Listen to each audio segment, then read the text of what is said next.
பெரியோர்களே, தாய்மார்களே,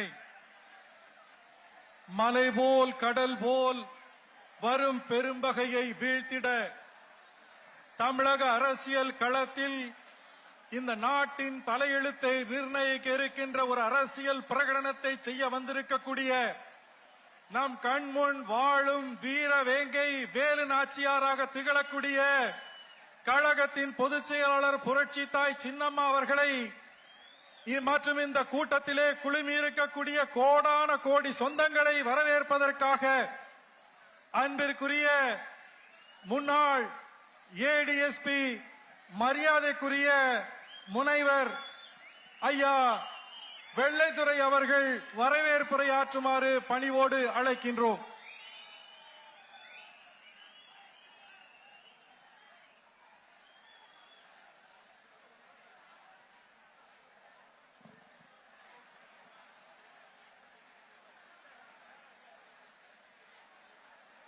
பொறுமைக்கு பூமாதேவியை சொல்வார்கள்.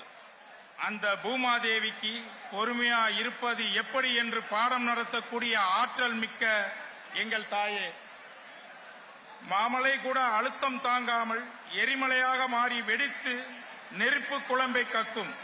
ஆனால் தாங்களோ தாயே, மலை குலைந்தாலும் நிலை குலைந்தாலும் குலையாத மாதரேசியே, மாண்புமிகு இதயம் தெய்வம் புரட்சி தலைவி அம்மா அவர்களின் 78வது பிறந்த நாளில் இதை சொன்னால் பொருத்தமாக இருக்கும் என்று கருதுகிறேன். 1996ஆம் ஆண்டு மாண்புமிகு புரட்சி தலைவி அம்மா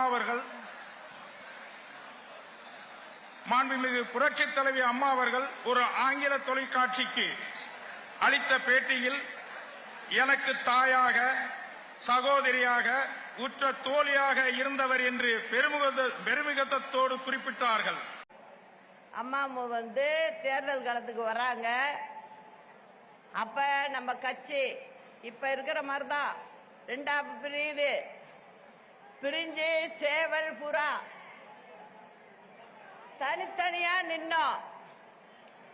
சேவல் 27 தொகுதியில வெற்றி பெற்று முதல் பெண் எதிர்கட்சி தலைவரா அம்மா ஆகுறாங்க தமிழ்நாட்டில். அதன் பிறகுதான் திரும்ப தேர்தல் வருது, எதிர்கொள்றோம். வெற்றி பெற்று 91ல முதல்வர் ஆகுறாங்க.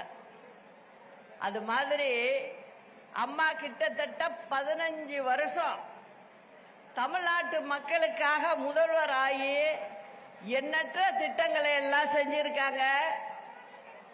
அதுல கூட இருந்து எல்லா நல்லது கட்டையும் பார்த்தாலும் நான். அதனால இப்ப நான் என்ன சொல்ல வர்றேன் அப்படின்னா, அதே போல ஒரு நிகழ்வு தான் இப்ப நடந்துகிட்டு இருக்கு கட்சியில. அப்போ அம்மாவுக்கு உடம்பு சரியில்லாம போகுது. 2016 தேர்தல் முடிஞ்சு 72 நாள் ஆஸ்பத்திரியில் இருக்கோம். நான் வீட்டுக்கெல்லாம் அழைச்சிட்டு வர்றதுக்கு நல்ல நாள் பார்த்து வச்சிருக்கோம். திடீர்னு யாருமே எதிர்பார்க்காத ஹார்ட் அட்டாக் மாதிரி வந்துருச்சு. அதுலதான் அம்மாவுக்கு இப்படி ஆனது. ஆனா வெளியில என்னென்ன கதை கட்டி விட்டாங்க நம்ம எதிரியெல்லாம், இந்த அம்மா தான் கொண்டுட்டு அப்படின்னாங்க. இதெல்லாம் யாராவது நம்புவாங்களா? நீ அரசியலுக்காக நீங்க செஞ்சீங்கன்னா அது எப்படி உண்மையாகும்? அது எல்லாத்தையும் நம்ம பார்த்தோம். திரும்ப என்ன ஆகுது? அம்மா மறைஞ்சதும் அன்னைக்கு ராத்திரி நம்ம மந்திரிகள்லாம் வராங்க. என்ன சொல்றாங்க? சின்னம்மா நீங்க முதல்வர் ஆகிங்க. அப்படிதான் எல்லாரும் சொன்னது. எல்லா எம்எல்ஏக்களும் சொன்னது. இது எல்லாமே அந்த தனியார் ஆஸ்பத்திரியில நடக்குது. நான் என்ன தெரியுமா சொல்றேன்? நான் ஒரு அரசியல்வாதிகிட்ட பழகினா மாதிரி நான் பழகவே இல்லை. என்னோட சொந்த உடன் பிறந்த அக்காவா நினைச்சிட்டேன். அதனால நான் என்ன சொல்றேன், அக்கா இறந்து இப்படி இருக்கு. இப்ப நான் போய் முதலமைச்சரா நான் பதவி வைக்க முடியாது. அவங்களுக்கு செய்ய வேண்டிய காரியத்தை அவங்க முறைப்படி நான் வீட்டில் செய்ய வேண்டியது இருக்கு. அதனால வேணாம். முன்ன இருந்த மாதிரியே பன்னீர்செல்வம் இருக்கட்டும், மற்ற அமைச்சர்கள்லாம் அப்படியே இருக்கட்டும். இடையில செங்கோட்டையனை எடுத்திருந்தாங்க, அதனால அதை மட்டும் சொன்னேன். செங்கோட்டையனை நம்ம சேர்த்துக்கணும் அப்படி எல்லாம் சொல்லிட்டு இருந்தேன். இப்ப இருக்கிறவங்க முதல்ல பதவி ஏத்துருங்கன்னு சொல்லி நைட்டே போய் ராத்திரியே போய் பதவி ஏற்கிறாங்க. இதான் நடந்துச்சு. ஒரு வாரம் 10 நாள் ஆச்சு. பன்னீர்செல்வத்து மேல ஒன்னும் குறை இல்லை. அவரு ஒழுங்காதான் அவரு போயிட்டு இருந்தாரு. ஆனா சுத்தி இப்ப இருக்கிற கும்பல் இருக்குல்ல, அங்க அதெல்லாம் என்ன பண்ணுது? என்கிட்ட ஒரு வாரம் கூட ஆகல. என்ன சொல்றாங்க, போயஸ் கடை வீட்டுக்கு அம்மா அவர் போக்கு சரியில்லை. என்னையா போக்கு சரியில்லை? அவர் நல்லா தானேயா பண்ணிட்டு இருக்காரு அப்படின்னு நான் சொல்றேன். இல்லம்மா சரியில்லைம்மா, நீங்க இப்ப கட்சிக்கு பொதுச் செயலாளர் ஆகணும், நீங்களே முதலமைச்சர் ஆகணும் அப்படிங்கிற மாதிரி ஒரு கோரிக்கையை கொண்டாந்து காலையில 6 மணிக்கு வருவாங்க. திருப்பி பாத்தீங்கன்னா மத்தியானம் 3 மணிக்கு வருவாங்க. திருப்பி சாயந்தரம் வருவாங்க. இதை நான் வெளியில சொல்லல. அப்போ எனக்கு நீங்க இருந்தாதான் சரியா வரும். அத்தனை பேரும் சேர்ந்துக்கிட்டு நீங்க இருந்தாதான் சரியா வரும், நீங்க இருந்தாதான் சரியா வரும், இவர் இருந்தா சரியா வராது அப்படிங்கிறாங்க. பொதுச் செயலாளர் நீங்க ஆகணும். இல்லப்பா, நீங்க உங்களுக்குள்ளே ஒருத்தங்க இருங்க, நல்லபடியா நடத்துங்க. அப்படித்தான் நான் ஆரம்பத்திலேயே சொன்னேன். எனக்கு அம்மா இறந்த துக்கம் என்னால மறக்க முடியல. நீங்க நடத்துங்கப்பா அப்படின்னு சொல்றேன். இல்லம்மா நீங்க வந்தாகணுங்கிறாங்க. சரின்னு சொல்லி அதுக்கப்புறம்தான் அவங்களே என்னை தொந்தரவு பண்ணி பொதுக்குழுவை கூட்டி அங்க என்ன பொதுச் செயலாளரா நியமனம் பண்ணி வீட்டில் கொண்டாந்து கொடுத்து என்ன ஆபீஸுக்கு அழைச்சிட்டு போறாங்க. இதுதான் நடந்துச்சு. அதுக்கப்புறம் நான் என்ன பண்ணேன், நாங்கெல்லாம் வேலை செய்யற ஆளு, அதனால என்ன பண்ணேன், பேச்சாளர்கள் எல்லாம் மாவட்ட வாரியா வர சொல்லி எல்லாரையும் பார்க்கிறேன். நான் 2-3 நாள்லயே எல்லாரையும் பார்த்து பேசிக்கிட்டு இருக்கிறேன். மாவட்ட அமைப்புகளை கூப்பிட்டு காலையில ஒரு மாவட்டம், மத்தியானம் ஒரு மாவட்டம்னு பார்க்க ஆரம்பிச்சிட்டேன். இது மாதிரி நடந்துகிட்டு இருக்கு. திருப்பி அதே குறை அவர் மேல. அவரையும் கூப்பிட்டேன் ஒரு நாள், பன்னீர்செல்வத்தையும் வர சொல்லி, அமைச்சர்களா இருக்கிறவங்க அத்தனை பேரையும் வர சொல்லி, போயஸ் கார்டை வீட்டுக்கு எல்லாரையும் ஒன்னா உட்கார வச்சு என்ன பன்னீர்செல்வம் செய்யறாரு சொல்லுங்க, நேரா சொல்லுங்க, நான் கேட்கணும் அப்படிங்கிற. இல்ல நாங்க இதோ போய் கேட்டோம், ஏதோ ஒரு போலீஸ் அதிகாரிய மாத்தணும்னு ஒரு மந்திரி சொல்லி இருந்திருக்காரு. அவர் நல்ல அதிகாரி இல்ல, அம்மா இருக்கும் போதே ஒதுக்கி வச்ச மனுஷன். நான் டக்குன்னு சொன்னேன், அம்மாவே சரியில்லைன்னு சொல்லி ஒதுக்கி வச்சவரை எப்படி போட முடியும்? அதுல ஒன்றும் தவறு இல்லை பன்னீர்செல்வம் சொன்னதில்ல அப்படின்னு நான் அந்த மந்திரிக்கே எடுத்து சொல்றேன். இதெல்லாம் போய் ஒரு குறையா சொல்லலாமா அப்படின்னு சொல்றேன். அம்மாட்ட ஒரு பழக்கம், போலீஸ் டிபார்ட்மெண்ட்ல கட்சிக்காரவங்க தலையீடு இருக்கக்கூடாது, அப்படிதான் நடத்தினாங்க. அதனாலதான் திருட்டு இல்ல, பிரச்சனைகள் இல்லாம இருந்தது. மந்திரிகளுக்கு அது வேலை இல்லை. போலீஸ் ஸ்டேஷன்ல யார போட்டா உங்களுக்கு என்னம்பாங்க அம்மா, நானே என் காதால கேட்டிருக்கேன். அதனால நல்ல அதிகாரிகளை தான் போடணும்ன்றாங்க. அம்மா இல்லை என்னன்னா அவங்க சீட்டை கொடுத்து போடுன்னு இருக்காங்க. அவர் என்ன சொல்லியிருக்காரு, இல்ல அது அம்மா சொன்னது, அது அப்படியே தான் போகணும்னு இருக்காரு. அவர் மேல அதுல தப்பு இல்லை. நானா இருந்தாலும் அதை தான் செய்வேன். இப்படி ஆச்சு. அவர் ரொம்ப நெருக்கடி கொடுக்க ஆரம்பிச்சிட்டாங்க அவருக்கு. அவராலையும் வெளில சொல்ல முடியல. அதுக்கப்புறம் பார்த்தேன், இதை எப்படியோ விட்டுட்டு போனா பிரச்சனை பெருசாகும் அப்படின்னு சொல்லி அதுக்கு பிறகுதான் நான் ஆகுறேங்கிற முடிவுக்கு வந்தேன். இல்லைன்னா நான் வந்திருக்க மாட்டேன். பொதுச் செயலரா இருந்து நான் கச்சா பார்த்துக்கிட்டு இருந்திருப்பேன். ஆனா இந்த பிரச்சனை உள்ளுக்குள்ள புகஞ்சதுனால இதை தடுக்கிறதுக்கு ஒரு வழி இதுதான் அப்படின்னு முடிவு பண்ணி தான் நான் ஒத்துக்கிட்டேன். அதுக்குள்ள பன்னீர்செல்வத்துக்கு என்ன ஆச்சோ தெரியல. அவருக்கே தெரியும், எல்லாரையும் வச்சு ஒன்னா வச்சுதான் பேசுற. என்ன ஆயிடுச்சு, திடீர்னு போய் அம்மா சமாதியில போய் உட்காந்துட்டாரு. போய் உட்காந்து தர்ம உத்தரவுட்டார். அது யாரோ சொல்லியிருக்காங்க, எல்லாருக்கும் புரியும். ஏதோ கேட்டு அவரு ஏதோ பண்ணிட்டாரு. கடைசியில் அதே இன்னை வரைக்கும் அவருக்கு சிக்கலாயிடுச்சு. அது வேற. அதனால இந்த மாதிரி ஆணிச்சு பிரச்சனை. அதுக்கப்புறம் எங்க கேஸ் முடிச்சு நாங்களே மறந்துட்டோம். தீர்ப்புக்கு வெயிட் பண்றோம். 1 வருஷத்துக்கு மேல இருக்கு. திடீர்னு பாத்தீங்கன்னா நான் போய் லெட்டர் கொடுத்துட்டேனா முதலமைச்சர்னு, கவர்னர் ஆளே இல்ல, வெளில போயிட்டாரு. அதுக்கப்புறம் என்ன பண்ணோம், அதுக்குள்ள தீர்ப்பு வருது, சீக்கிரமா வருது, 4 ஆண்டு சிறை தண்டனை அப்படின்னு வருது. நான் அதுக்கெல்லாம் பயப்படல. நான் அதுக்கு பயப்படல. என்னோட கவனம் பூரா என்ன இருந்தது, கவர்மெண்ட கலைக்க விட்டுற கூடாது, நம்ம கவர்மெண்ட உட்கார வச்சுட்டு போகணும். அந்த பொறுப்பு அதிகமாயிடுச்சு எனக்கு. அதனால என்ன பண்ண, தீர்ப்பு வந்தது, 1 வாரம் டைம் கொடுக்க சொல்லு, எனக்கு இங்க வேலையெல்லாம் இருக்கு, முடிச்சுட்டு வரணும்னு. அங்க டெல்லியில உள்ள ஜட்ஜி என்ன சொல்லிட்டாரு, கொடுக்க முடியாது, நாளைக்கு சாயந்தரம் 6 மணிக்கு பெங்களூர் ஜெயிலுக்கு போய் ஆகணும் அப்படின்னு சொல்லிட்டாரு. உடனே என்ன பண்ற, உடனே எம்எல்ஏக்களை கூட்டி உட்கார வச்சு நான் பேச வேண்டியதெல்லாம் சொல்லி, இப்ப இருக்கிறார் இல்லையா, இவரை முதலமைச்சரா தேர்ந்தெடுத்தோம். நான் பேரை சொல்ல கூட விரும்பல, எனக்கு வரமாட்டேங்குது.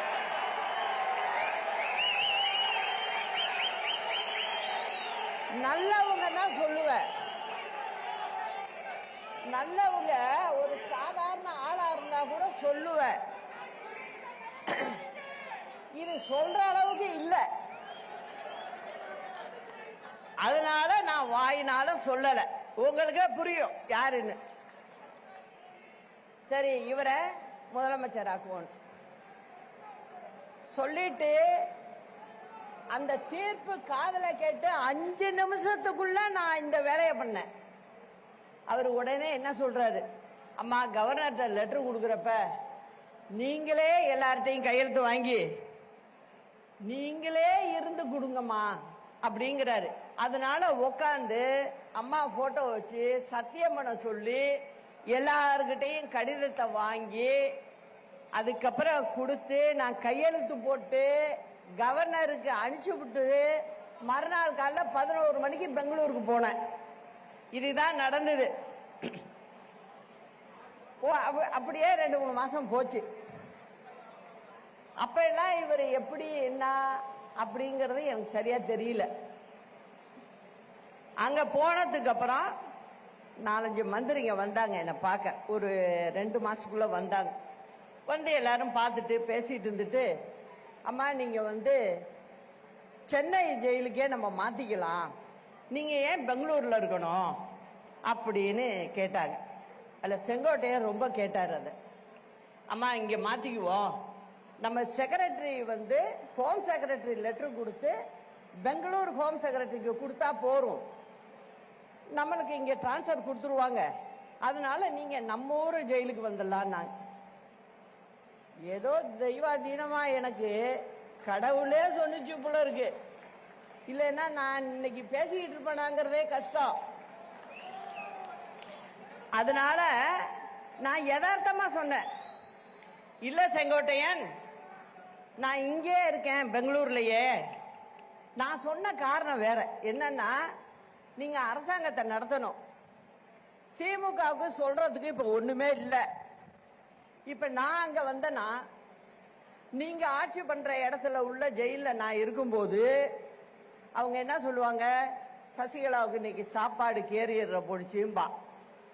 இந்த மாதிரி இன்னைக்கு கொண்டு போய் சொந்தக்காரவங்க போனாங்க, 40 நிமிஷம் தான் பார்க்கணும், அரை நாள் உட்காந்து பார்த்துட்டு வந்தாங்கன்னு சொல்லுவாங்க. இதெல்லாம் நமக்கு தேவையா? வேண்டாம். நீங்க ஆக்கப்பூர்வமான வேலையை பாருங்க.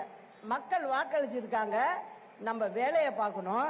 அதனால வேணாம், நான் இங்கே இருந்துட்டு வந்துடுறேன் அப்படின்னு சொல்லி வேண்டான்னு சொல்லிட்டேன். அப்புறம் பின்னாடி போக போக தான் தெரிஞ்சிச்சு எனக்கு, நம்ம வேண்டான்னு சொன்னதுதான் நல்லது அப்படின்னு நினைக்கிற அளவுக்கு வச்சுட்டாரு. அது போகட்டும். அதுக்கப்புறம் என்ன ஆகுது, கொஞ்ச நாள் பார்த்தீங்கன்னா திடீர்னு ஒரு பொதுக்குழுவே அதுக்கு தானே இருக்கு, நீக்கிறதுக்கு. அதனால என்னன்னா, உடனே ஒரு பொதுக்குழுவை கூட்டி என்ன நீக்கிறாங்க. நான் ஒரு முதலமைச்சரா உட்கார வச்சுட்டு போயிருக்கேன். அப்ப எப்படியாப்பட்ட ஆளா இருக்கணும்? என்ன நீ ஒரு பேப்பரை தூக்கி போடுற மாதிரி போட்டா எப்படி இருக்கும்? நான் எப்போதுமே கோபத்தை காட்டுறதே இல்லை. அது தலைவரோட பழக்கம். அது நான் தலைவர்கிட்ட ஒரு 3-4 வருஷம் பேசிட்டு இருந்திருக்கேன். அப்ப சொல்லுவாரு, அவரு சொல்றது ரொம்ப பதிஞ்சு போச்சு அப்போ எனக்கு. அதனால நம்ம எடுத்தோம் கவுத்தோன்னு இருக்க கூடாது, அதனால இதை விட்டு தான் பார்க்கணும் அப்படின்னு சொல்லிட்டு, சரி நம்ம பார்த்துக்குவோம் அப்படின்னு சொல்லிட்டு விட்டுட்டேன். ஆனா அதுக்கப்புறம் என்ன ஆச்சு, உள்ளர பார்த்தீங்கன்னா, நான் வெளியில சொல்லலை இது வரைக்கும். என் வீட்டில் உள்ளவங்களுக்கு யாருக்கும் தெரியாது. இன்னைக்கு தான் எனக்கு நடந்தத இந்த பக்கம் உள்ள உங்கள்கிட்ட எல்லார்ட்டையும் சொல்லணும். தமிழ்நாட்டு மக்களுக்கு இது தெரியணும் அப்படிங்கிற முடிவுல தான் இன்னைக்கு தான் நான் வாயை திறந்து இதை சொல்றேன். இதுவரைக்கும் யாருக்குமே தெரியாது என்ன நடந்தது. அங்க உள்ளார பாத்தீங்கன்னா டெய்லியே எனக்கு பிரச்சனை. இவர் இங்க இருந்துகிட்டு அங்க உள்ளவங்களோட பேசிக்கிட்டு, ஆபீசருங்களை எல்லாம் கையில போட்டுக்கிட்டு, நான் உக்காந்தா தப்பு, அங்க நின்னா தப்பு, இப்படிதான் அந்த ஜெயிலையும் நான் இருந்துட்டு வந்திருக்கேன். அதுக்கப்புறம் என்ன ஆகுது, இடையில என்னுடைய கணவருக்கு உடம்பு சரியில்லை, பார்க்கணும்னு கேட்கிறாரு. அதனால பரவல் கொடுங்க, விடுப்பு கொடுங்க அப்படின்னு சொல்றாங்க. அப்ப அந்த ஆபீசருக்கு நம்ம வக்கீல் போய் லெட்டர் கொடுக்கிறாரு. சாதாரணமா எல்லாருக்கும் கொடுக்கறது 15 நாள் கொடுப்பாங்களாம். அதே போல எனக்கும் 15 நாள் கொடுத்தாங்க. அந்த 15 நாள் கொடுத்துட்டு அந்த அம்மாவை ரெடி ஆகி வர சொல்லுங்க, நீங்க அழைச்சிட்டு போங்க அப்படின்னாங்க. நான் எஸ்பி ஆபீஸ்ல உட்கார்ந்துருக்கேன். அப்ப எஸ்பி கேக்குறாரு, மெட்ராஸ்ல இருந்து பதில் வரல எங்களுக்கு. எனக்கு அந்த ஊர் ஜெயில் தான் பரவல் கொடுக்கணும். அவங்க 15 நாள் கொடுத்துட்டாங்க. ஆனா இங்க இருந்து பதில் வர மாட்டேங்குது. நம்ம உட்கார வச்சுட்டு போன அரசாங்கத்துல இருந்து பதில் வரல. என்ன வருது, கமிஷனர் பேசுறாரு. நான் நேரா உட்கார்ந்துருக்கேன், அந்த எஸ்பி ஆபீஸ்லயே உட்கார்ந்துருக்கேன். அவர் போன்ல ஸ்பீக்கர் போனை ஆன் பண்றாரு, எனக்கு காதுல உழுவணும்னு. ஏன்னா அந்த மனுஷனுக்கு தர்ம சங்கடம் ஆகுது. அவரே என்ன, நீங்களும் கேளுங்க என்ன சொல்றாங்கன்னு. எஸ்பி அங்க கமிஷனர் மெட்ராஸ்ல இருந்து என்ன சொல்றாரு, சார் 15 நாளுக்கெல்லாம் கொடுக்க முடியாது, நாங்க இங்க போலீஸ் இது பர்மிஷன் கொடுக்கணும், 15 நாள் கொடுக்க முடியாது, 5 நாள் தான் கொடுக்க முடியும்.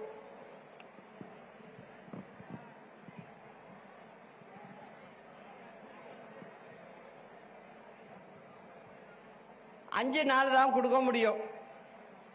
அதுக்கு மேல கொடுக்க முடியாதுங்கிறார். அந்த இவர் கேட்குறாரு ஜெயில் சூப்பரண்ட், சார் ஜெயில கொடுக்கறது நாங்க கொடுக்குறோம் 15 நாள், நீங்க எப்படி அதை வேண்டான்னு சொல்ல முடியும்? நீங்க போலீஸ் பர்மிஷன் மட்டும் கொடுங்க. இல்ல சார், சிஎம்ஏ சொல்றாரு 5 நாளைக்கு மேல கொடுக்க வேண்டான்னு. அதனால நான் என்ன சார் பண்ண முடியும்? நீங்க என்னை பத்தி ஆபீசர்களுக்கெல்லாம் தெரியும், நியாயமா இருப்பேன்னு. நீங்க சின்னம்மாட்டே ஒரு வார்த்தை சொல்லுங்க சார், அவங்க ஒத்துக்குவாங்க சார்ங்கிறார். நான் எதுக்கு உட்காந்துருக்கேன்? சரி பரவாயில்லைங்க, அதிகாரி என்ன பண்ண முடியும்? மேல உள்ளவங்க சொல்றப்ப அதிகாரி ஒன்றும் பண்ண முடியாது. பரவாயில்ல 5 நாள் பரவாயில்ல, நான் பார்த்துட்டு வந்துடுறேன் அப்படின்னு. அப்புறம் 5 நாள் கொடுக்குறாங்க. அடுத்தது நம்ம எங்க தங்குறோன்னு கொடுக்கணும். நான் யதார்த்தமா போயஸ்கான வீட்டில இருந்தானே ஜெயிலுக்கு போனேன், அதனால நான் அந்த அட்ரஸே கொடுக்குறேன். உடனே அங்கேருந்து வருது திருப்பி 14 கண்டிஷன். இந்த மாதிரி யாருக்கும் வந்தது இல்லையா, அவர் பார்த்ததே இல்லைங்கிறாரு சர்வீஸ்ல. என்ன கண்டிஷன் வருது? நீங்க சொந்தக்காரவங்கள பார்க்க கூடாது, பிரஸ்ஸ பார்க்க கூடாது, நேரா ஒரு வீட்டில் இருக்கீங்க, வீட்டில இருந்து நேரா மருத்துவமனைக்கு போகலாம், மருத்துவமனையில இருந்து நேரா வீட்டுக்கு தான் வரணும், வேற எங்கேயும் வெளியிலே போக கூடாது. ஆஸ்பத்திரிக்கு போங்க வீட்டுக்கு வாங்க, ஆஸ்பத்திரிக்கு போங்க வீட்டுக்கு வாங்க, வேற எங்கேயும் நீங்க போக கூடாது அப்படின்னு சொல்லிட்டாங்க. சரிங்க அப்படின்னு நான் சொல்லிட்டேன். அப்புறம் போயஸ்காட வீட்டில் தங்கக்கூடாது, அது மெயின் கண்டிஷன்ல வருது, தங்கக்கூடாது. அப்படி போயஸ்காட வீட்டில் தான் தங்குவேன்னா இந்த 5 நாளையும் கேன்சல் பண்ணிடும் அப்படிங்கிறாங்க. நான் சரி உயிருக்கு போராடுறவங்கள போய் பார்த்தாகணும். சரி பரவாயில்ல, என்னோட சொந்தக்காரவங்க வீடு ஒன்று இருக்கு, அங்க நான் தங்குறேன், டி நகர்ல தங்குறேன் அப்படின்னு சொல்லி அதுக்கும் ஒத்துக்கிட்டு போனேன். அதுக்கப்புறம் அவர் மறைஞ்சதுக்கு பிறகு தகவல் வருது, அதுக்கும் 15 நாள் கொடுக்க முடியாது, 10 நாள் தான் அப்படிங்கிறாங்க. பொதுவா எங்க பக்கம் எல்லாம் 15ஆம் நாள் தான் காரியம் எல்லாம் பண்ணுவாங்க. ஆனா வேற வழி இல்லை, ஏன்னா எனக்கு கொடுக்கல. அதனால 10ஆவது நாள் பண்ணிட்டு நான் அன்னைக்கே புறப்பட்டு பெங்களூருக்கு போனேன். இந்த மாதிரி நிறைய விஷயங்கள்ல நீங்க பாத்தீங்கன்னா உட்கார வச்சவங்கள ஒரு பக்கம் முதுகுல ஒரு பக்கம் முன்புல எவ்வளவு ஈட்டியால குத்துவாங்களோ அந்த அளவுக்கு பண்ணிட்டாங்க. சரி இதெல்லாம் மீறி நான் திரும்ப வந்து விடுதலை ஆகி சென்னைக்கு வர்றேன். எல்லாரும் வந்து பாத்தீங்க, வர்றப்ப கட்சி கொடி கட்டக்கூடாது, இது அம்மா சமாதிக்கு போகக்கூடாது அப்படின்னு சொல்லி நான் என்ன பண்ணேன், நீ என்ன சொல்றது, நான் என்ன கட்சி கட்டிய கல்றது அப்படிங்கறதுல தான் நான் வேற வண்டி மாத்தி வந்தேன். என்ன அரெஸ்ட் பண்ணணும், ஓசூர் தமிழ்நாடு பார்டர் வந்ததுமே என்ன அரெஸ்ட் பண்ணணும்னு முடிவு பண்ணிட்டாங்க. அதுவும் எனக்கு செய்தி வந்துருச்சு. ஆனாலும் நான் வந்து கொடியை கழட்ட மாட்டேன், நான் வேற வண்டி மாத்தி நான் வந்துட்டேன். இது எதுக்கு சொல்றேன்னா, இந்த அளவுக்கு கட்சியில யாரும் இருக்கக்கூடாது, கட்சியில மூத்தவங்களா இருக்கக்கூடாது, எல்லாரையும் வெளில தள்ளணும். இதெல்லாம் என்ன போக்கு? இதனால என்ன ஆகுது? கட்சியே வந்து சரிஞ்சு கீழே போயிட்டு இருக்கு. அதுதான் உண்மை. இந்த உண்மைய எவ்வளவு நாளைக்கு மறைக்க முடியும்? மறைக்க முடியாது. அதனால தலைவரும் சரி அம்மாவும் சரி எப்படி இந்த கட்சியை பார்த்துக்கிட்டாங்க? தலைவர் சொல்லுவாரு, கொள்கையா கட்சியாங்கிறப்ப ஒரு கட்டத்துல அண்ணா சொன்னாராம், அதை சொல்லி ஒரு கடிதமே போட்டிருக்காரு. என்ன சொல்றாரு? கொள்கை தான் முதல்ல, கட்சி 2வது தான் அப்படின்ட்டாரு. அதனால இவர் செய்யறது எந்த விதத்திலையும் நியாயம் கிடையாது. முதல்ல ஊர் ஜனங்க எப்படி மதிப்பாங்க? முதல்ல இவரை எப்படி மதிப்பாங்க, எப்படி நல்ல மனுஷன்னு சொல்லுவாங்க? அப்புறம் நான் யோசிக்க ஆரம்பிச்சிட்டேன், இது சரியா வராது. இவரை பொறுத்த வரைக்கும் தான் இருக்கணும்,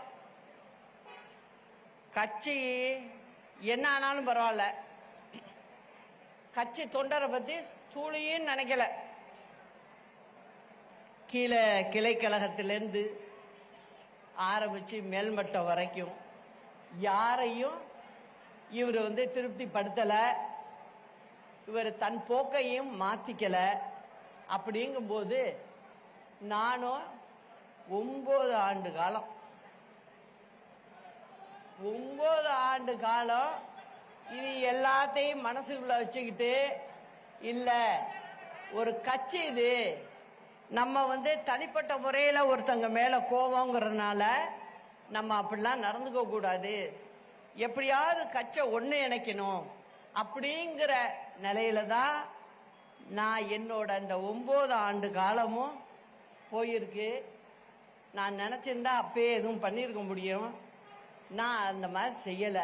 காரணம் என்னன்னா, தலைவரையும் அம்மாவும் நினைச்சு இது இப்படி மாதிரி செய்யக்கூடாது. சரி, 21 தேர்தல் வருது. 21 தேர்தல்ல சொல்றாரு, இப்ப உடனே எதுவும் பண்ண முடியாத நேரம், அதனால இந்த ட்ரிப் இருக்கட்டவங்க நாங்க முதல்ல பாக்குறோம். சரி, ரைட்டு, அதுக்கும் சரி, நீங்க பாருங்க, ஜெயிங்க, நல்லதுதான் அப்படின்னு சொன்னேன். இது வரைக்கும் பாத்தீங்கன்னா 10 முறை தேர்தல்ல தோல்வியை மட்டும்தான் பார்த்திருக்கோம், வெற்றி பெறல. அதனால எதிர்கட்சிகள் எப்படி இருக்கு?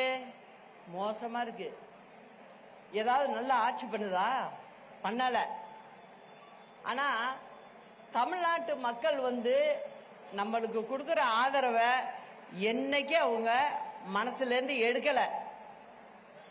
ஆள் சரியில்லை, அப்ப அவங்க வேற மாதிரி நினைக்கிறாங்க, இன்னும் திருந்தலையே அப்படிங்கிற நினைப்புக்கு போறாங்க. இப்ப அம்மா இருந்தாங்க, அம்மாவை எத்தனை முறை 13 கேஸ் போட்டாங்க. 13 கேஸ்ல 12 கேஸ்ல நாங்க விடுதலை ஆனோம். இந்த ஒரு கேஸ் தான் கடைசியில இருந்தது. அந்த கேஸையும் நாங்க சாதாரணமான கேஸ் தான் அது. இதுல இப்படிலாம் ஆகிறதுக்கே வாய்ப்பே இல்லை. இதுல கருணாநிதி என்ன பண்ணாரு? அப்பவே ரொம்ப சூட்சமமா பண்ணாரு. அரசாங்க பதவியில இல்லாத என்னையும் அதுல சேர்த்து இவதான் கூட இருந்துகிட்டு எல்லாம் பண்ணிட்டு இருக்கா, அதனால இவளையும் இந்த கேஸ்ல சேர்த்துடணும்னு தான் 96ல சேர்த்தது. அதுதான் இப்படி நடந்தது. ஆனா ஒண்ணு சொல்றேன், சட்டமோ அதிகாரமோ கொடுக்கிற தீர்ப்பை விட மக்கள் கொடுக்கிற தீர்ப்பு தான் மகத்தானது. அத தமிழ்நாட்டு மக்கள் அம்மாவுக்கு தொடர்ந்து கொடுத்திருக்காங்க.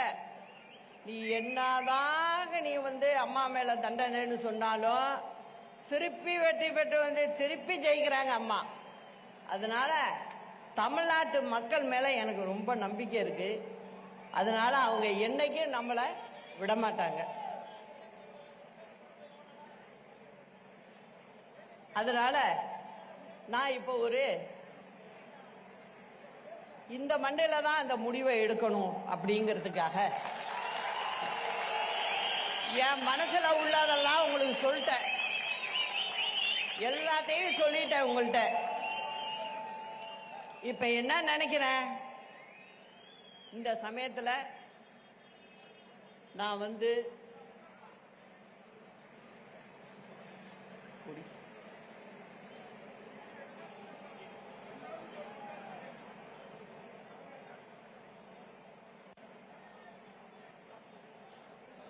நான் பேசாம இருந்தேன்னு வச்சுங்க, நான் இந்த மாதிரி 9 வருஷம் இந்த மாதிரி தொடர்ந்து இருந்தேன்னா புரட்சி தலைவி அம்மாவுடைய வழிவந்த கழக தொண்டர்களுக்கும் தமிழ்நாட்டு மக்களுக்கும் நான் செய்கின்ற பெரிய துரோகம் ஆயிடும். அதனால என்னை பொறுத்த வரைக்கும் ஒரு தீர்க்கமான முடிவு எடுத்திருக்கேன். தமிழகத்திற்காக, தமிழகத்தில் உள்ள மக்களுக்காக, நம் கழக தொண்டர்களுக்காக புதிய களத்தை காணப்போகிறோம். ஒரு புதிய கட்சியை ஆரம்பிக்க போகிறோம். இது ஒரு திராவிட கட்சியாக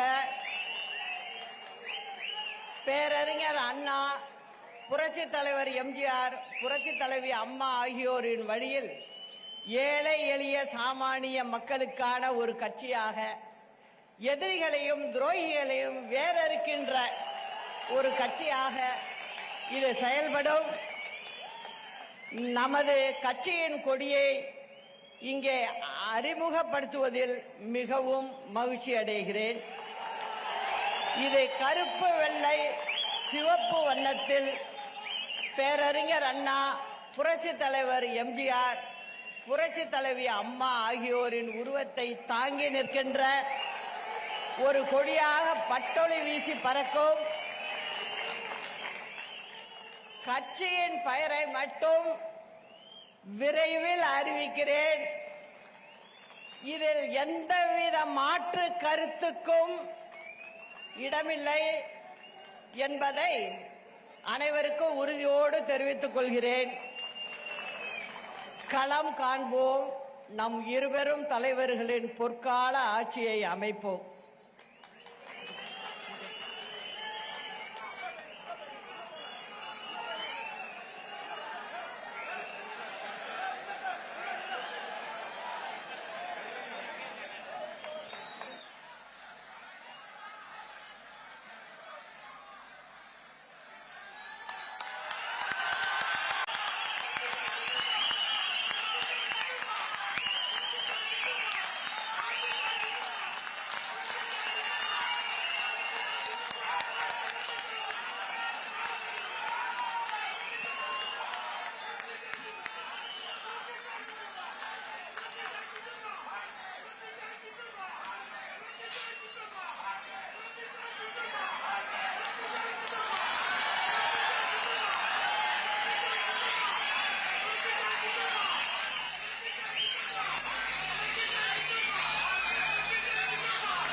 இதயத்தின் நிறம் வெள்ளை, எங்கள் நெஞ்சின் தூய்மை, மக்களிடம் கொண்ட நம்பிக்கை, அமைதியின் உறுதி.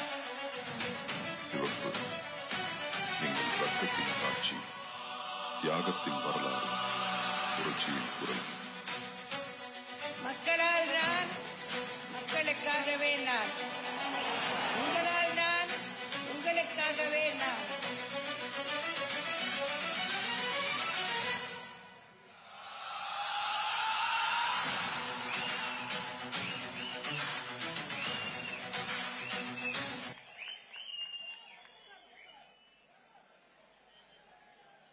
கருப்பு, அடக்குமுறைக்கு எதிரான எங்கள் சின்னம்.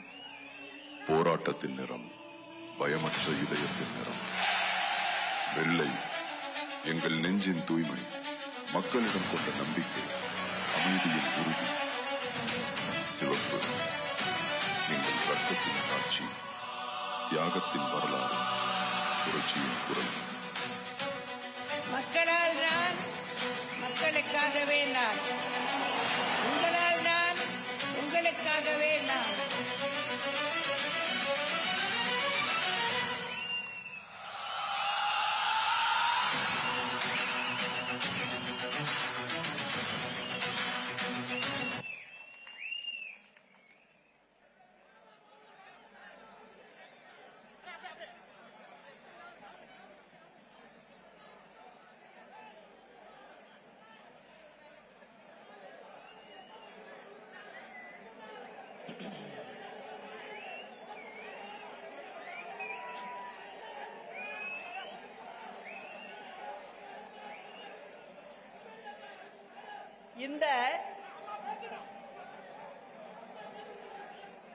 இந்த கொடியை இங்கே அறிமுகப்படுத்தியதில் எனக்கு பெரும் மகிழ்ச்சி. தெற்கு சீமையே வீரத்தின் அடையாளம்தான். இந்த பெருமைக்குரிய மண்ணில் எனது முடிவை அறிவித்ததில் நான் மிகவும் மகிழ்ச்சி அடைகிறேன். ஜாதி மத பேதமற்ற தலைவர்கள் வாழ்ந்த இடம். மாவீரன் புலித்தேவன், அவருக்கு துணையாக ஒண்டி வீரன் வெண்ணி காலாடி, அதே போல வீரமங்கை வேலு நாச்சியார், மருது சகோதரர்கள் அவருக்கு துணையாக, உடையாள் படைக்கு குயிலி. அந்த அம்மாவை பொறுத்தவரை ஜாதி மதம் பார்க்கவில்லை, கூலித்தேவனை பொறுத்தவரையும் ஜாதி மதம் பார்க்கவில்லை.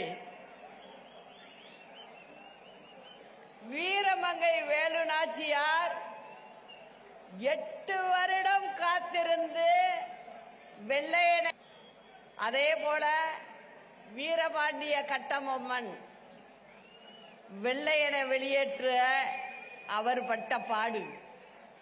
இங்கேயும் ஜாதி மதம் வரவில்லை.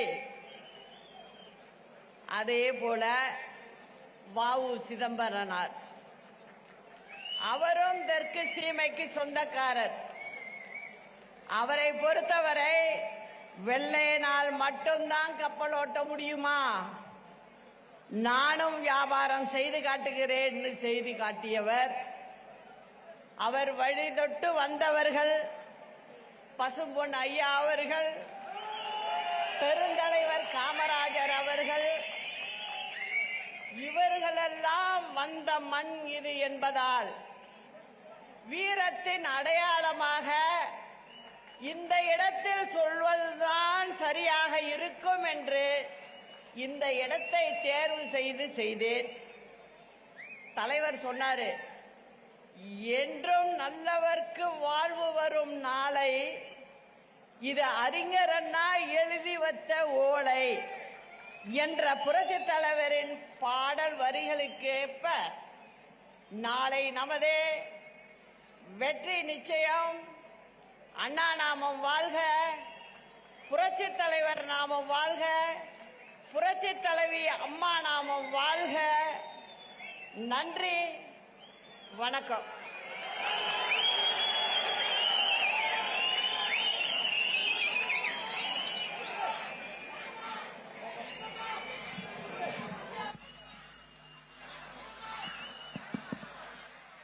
மக்களால் நான், மக்களுக்காக நான் என்று அரசியல் களம் கண்ட இதய தெய்வம் புரட்சி தலைவி அம்மாவின் தாய்க்கு தாயாக, தோழிக்கு தோழியாக, நிழலாக இருந்து பல்வேறு சவால்களை சமாளித்து சாதனை படைத்த நம்முடைய கழகத்தின் பொதுச் செயலாளர் புரட்சி தாய் சின்னம்மா அவர்கள் நமக்கு ஒரு நல்ல வழியை காட்டி இருக்கிறார்கள். அந்த வழியிலே நாம் பீடு நடை போட்டு எதிரிகளையும் துரோகிகளையும் பின்னங்கால் பிடரியில் அடிக்க வைக்குமாறு ஓட வைப்போம் என்று உறுதியேற்று இந்த நன்னாளில் நம்முடைய கழக பொதுச் செயலாளர் புரட்சி தாய் சின்னம்மா அவர்கள் இதய தெய்வம் அம்மா அவர்களுடைய 78வது பிறந்த நாள் விழாவிலே நலத்திட்ட உதவிகளை கொடுக்கிறார்கள். நான் வரிசையாக அழைக்கிறேன். அந்த மகளிர் குழுக்களை சார்ந்த சகோதரிகள் தயவு செய்து மேடைக்கு வந்து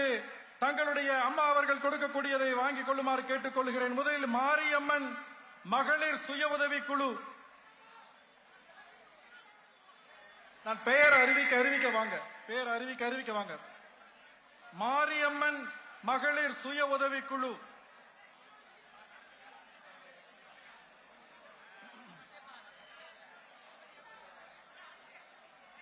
அடுத்தபடியாக அலங்காரக்குளம் ஐயனார் சோமையா சுவாமி மகளிர் சுய உதவி குழு. அலங்காரகுளம் ஐயனார் சோனையா சுவாமி மகளிர் குழு. அடுத்து துர்க்கை அம்மன் மகளிர் குழு தயாராக இருங்க. துர்க்கை அம்மன் மகளிர் குழு தயாரா இருங்க.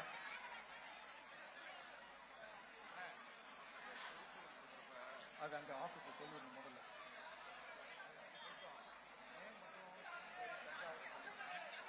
துர்க்கை அம்மன் மகளிர் குழு மேடைக்கு வருமாறு கேட்டுக்கொள்கிறோம். துர்க்கை அம்மன் மகளிர் குழு.